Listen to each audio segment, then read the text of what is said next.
Yeah. Could you have also just in general increased the acceleration just so it could overcome the friction? Like, you just went fast enough, but you kept your pace, but you went faster than pushing the whole time just so it could Okay, so it was only accelerating here. It had a constant velocity in this part. Or you could have pulled it, see, when we pushed it, it went a certain speed, but you made it throughout but when you pulled it, you did it the same speed, but it was faster because it had to, because you didn't want it to notice the friction. I don't know if you understand. I'm not quite getting that. We'll go better. Okay. Okay, Brian? I thought I saw it go a little bit faster because you had to start moving faster to keep up with the ice so you could keep the same tension on it. I had to start moving faster to keep up with the ice to keep the same tension on. Like to keep the interaction the same, you had to start moving faster just to so the ice wouldn't get away from you. I know that because Oh, so you're saying so I had to speed up because it was speeding up. Yeah. Right. yes. In order to keep the same And if I hadn't sped up, it would have got ahead. Yeah. It would have lost that interaction. It would have slackened out. Okay. So you're saying that it actually was gaining speed as it went. Yeah. Okay. Let's check that with motion detector. You ready?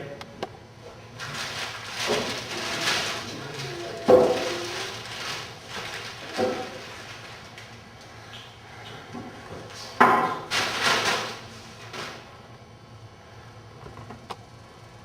ready yet. No, you're not. I'm just building up my layer of gas here. All right, now I'm ready. No, let me practice first. Pretty good. I changed the length a little bit in the second half. I got that. Did it work better going the other way? Oh, but then I gave it away. Because it looks like this table's a little higher. So the crack's not as bad on the other way. The crack, that's what we try when it's a little longer. It's better on this side, I think.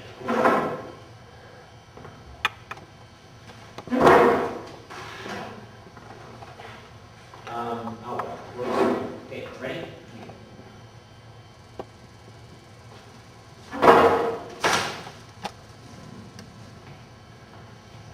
That's just lovely. As hard as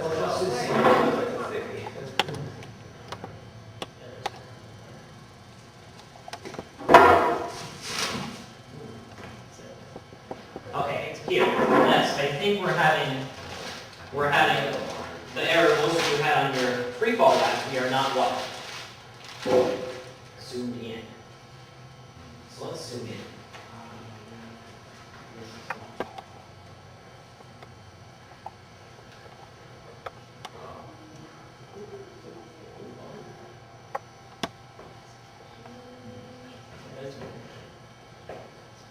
All right. So let's see the data.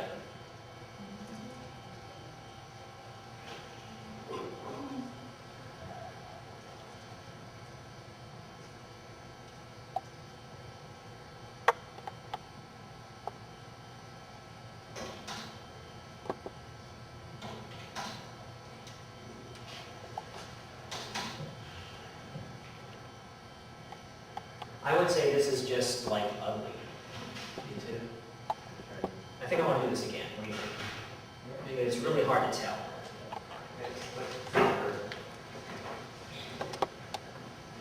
You wouldn't want to base it on the world.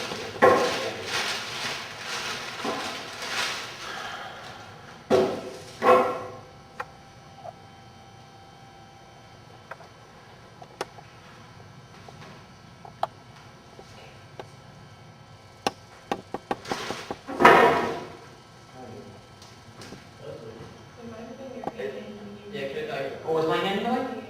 Ah, okay. All right, thank you.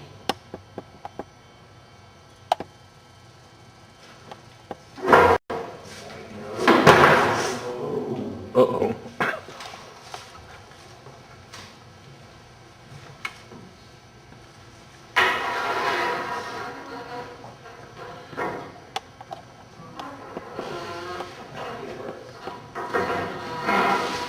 Regeneration. Fortunately, I think we have data. Am I wrong or right?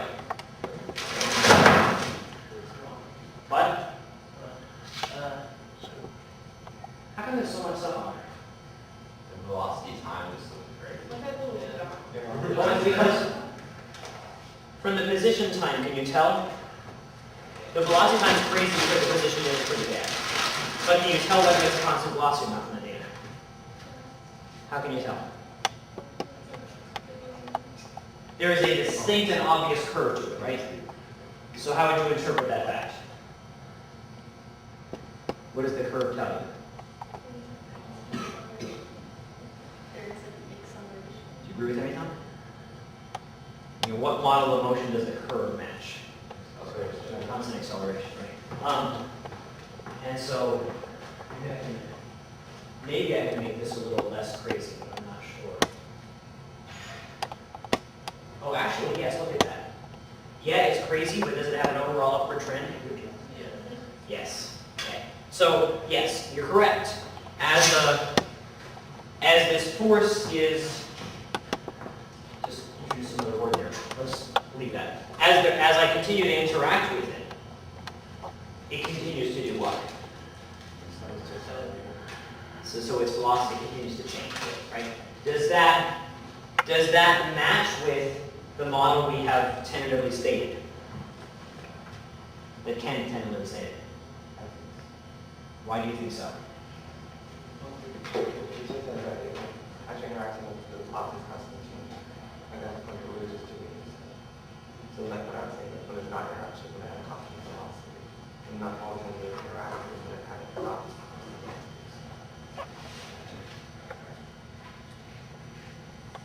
Y'all buy that?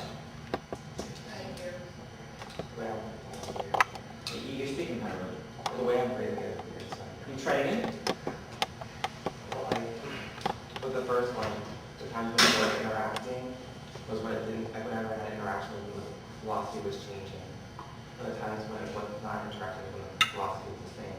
And the last experiment, we were showing it constantly having interaction with it, and the velocity was constantly changing.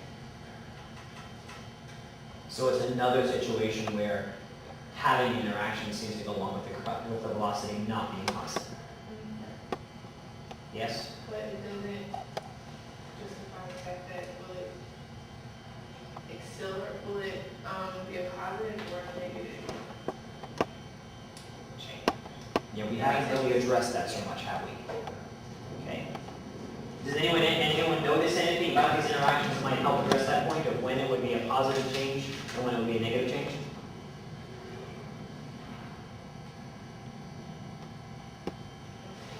On this graph, or the graph features that Victoria said, it has like a positive at the beginning, but then the next two, when there's a change, they're negative. Okay. And what did this? The change, And what did this? the table. What did this? So what do these two have in common that's different about this one? They're in the way.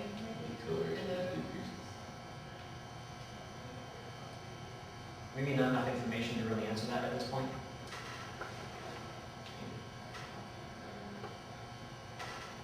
But there is something different, right? Something that's making the one cause an increase, the one cause a decrease. But let's do one thing at a time.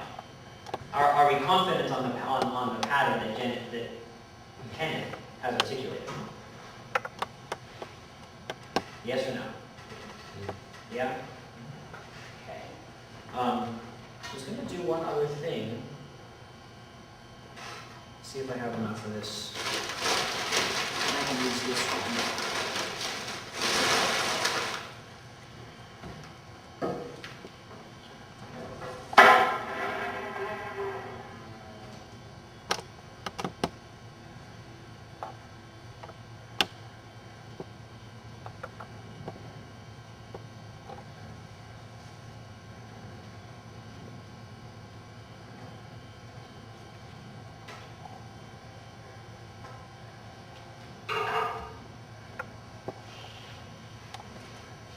Describe this.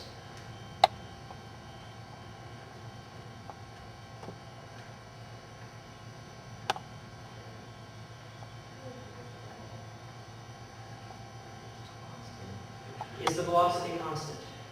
It's just starting to apply to that and became a constant. Changing direction would look good.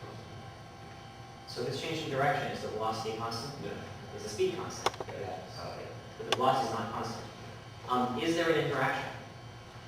Yes. How do you know? Because there's something that controlling it. The rubber band is not slack, exactly. So what our visual evidence of interaction right now for our band is whether it's slack or not, right? And it's not slack, it's actually quite tense. Get faster and it's even tenser, you can see it. And so there is an interaction, the velocity is not constant. Does that match the Kenneth model? It does. So in a more extended situation, think it's going to be named after him? Think we should name it after Kenneth? Sure. Maybe we got there first. Sorry. But by about 4 centuries. But that's okay. But make it more visible with this one, perhaps. But that's just another example of where in a more extended problem, it's even different than what we've been doing. The same pattern seems to match. So this is a pretty robust model so far that Kenneth has come up with. So who can re-articulate in full what this model that we've just come up with today is and what our evidence for it is? No, it's not.